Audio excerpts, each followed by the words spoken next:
Budget Officer. Moscow, they deny any link. All right, elsewhere this morning, a news conference is taking place at this hour to outline the plan for National Student Day of Action. It's taking place in 13 cities across Ontario tomorrow. Let's go live to Queen's Park policy that students and Ontarians have been calling for years. But the election is now over, and that promise has turned out to be nothing more than political spin. Instead of the promised tuition fee reduction, some students will receive a grant which equals less than the promised 30% of average tuition fees.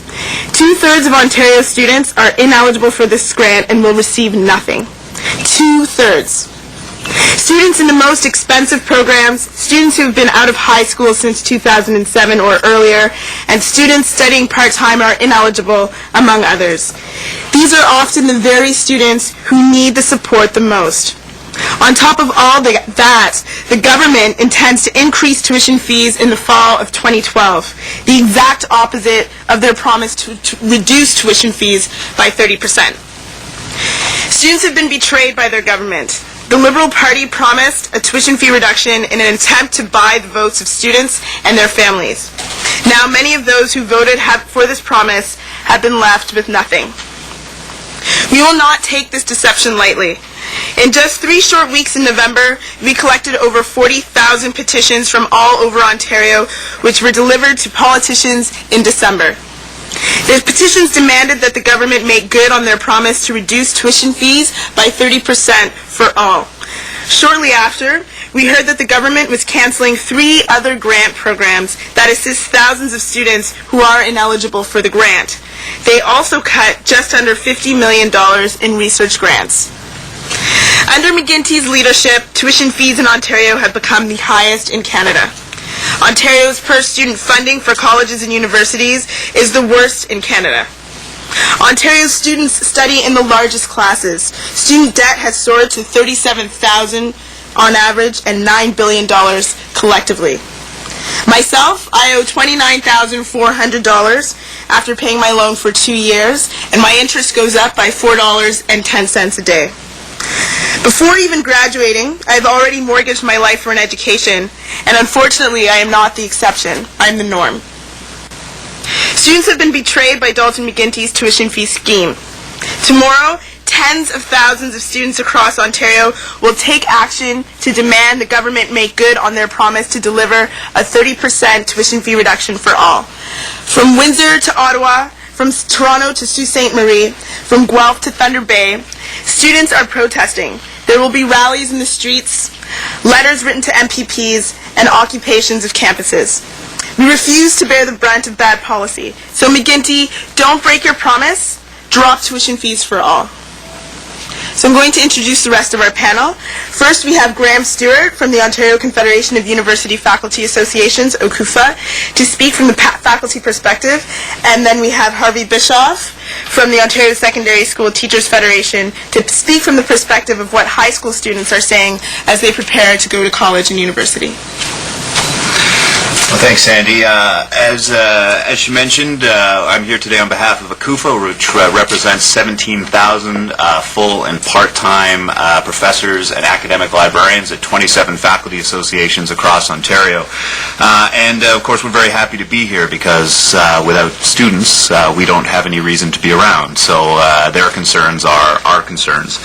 And every day we see the impact of the high cost of education in our classrooms. Students, for one, have to work a lot more than they used to, and that means that there's less time available to them for studying. They have to really stretch their time to make it work. They're less engaged with the extracurricular life of the university, and really they're getting a very different experience than they did even a few years ago. And there's no secret why students are bearing a higher proportion of the cost of higher education. And that's because the funding provided by the provincial government has declined precipitously over the last few decades. It's about 25% lower per student than it was in 1990. And at the same time, we've had about a 53% increase in enrollment.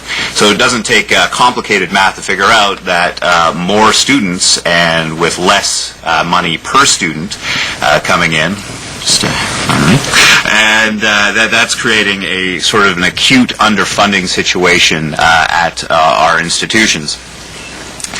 And this is really threatening the quality and the accessibility of our institutions at precisely the time that we need those universities to be, and colleges, to be engines of economic renewal. So as Sandy mentioned, right now in Ontario we have the worst student-to-faculty ratio in the country at 27-1. The average in the rest of the country is 19-1. And that has real consequences for students. That means that there's going to be fewer course choices. There's going to be less interaction with faculty, which we know is a key determinant of student success. And there's going to be these huge class sizes that we see all over the province. And no matter what anybody tells you, and there are people who will tell you this, that a professor, even a great one, cannot be as effective in a class of 500 students as they would be in a class of 50. And at the heart of it all, this underfunding is pushing tuition fees ever higher, because when universities can't get the resources they need from the provincial government to provide a quality education, they have to turn to students and their families, and that's what's creating this upward pressure on fees. And for all of these reasons and more, this is why ACUFA is very pleased to support the Day of Action tomorrow. And I mean, the government has obviously recognized that the cost of tuition is too high, which they have tried to address. But as we've heard, far more needs to be done on that front. And we need to make sure that we're doing everything we can to make sure that every qualified student in the province is able to attend a post-secondary institution of their choice. And in the coming weeks, I think the people of Ontario are going to be faced with a fairly stark choice. Of course, we're all on tenterhooks awaiting the Drummond Commission and his recommendations. And depending on who you, what the early rumors you're listening to are, this could mean maybe a cut, maybe stagnant funding in higher education, but it's not going to be probably the investment that we're looking for. And a lot of people are going to argue that we simply can't afford to make the investment in higher education that we need. But, I mean, really, given the economic and social importance of education, the way it touches all aspects of our lives, I mean, I think the only thing we can't afford in Ontario is to shortchange our students, to saddle them with debt, and to starve our institutions of resources. Thank you. Good morning. As Sandy mentioned, we're my name is listening in live from Queen's Park, Ontario a Secondary press School conference talking about National Student Day of Our Action, which 60,000 is coming up members cover the tomorrow. 13 communities right across Ontario. It's actually going to be taking place right across the country. Student and communities will participate in rallies to reduce tuition fees, drop student debt, and increase education funding. Tuition fees in Canada are higher than they ever have been, and student debt is soaring at above $15 billion. So, of course, we'll be following this story tomorrow.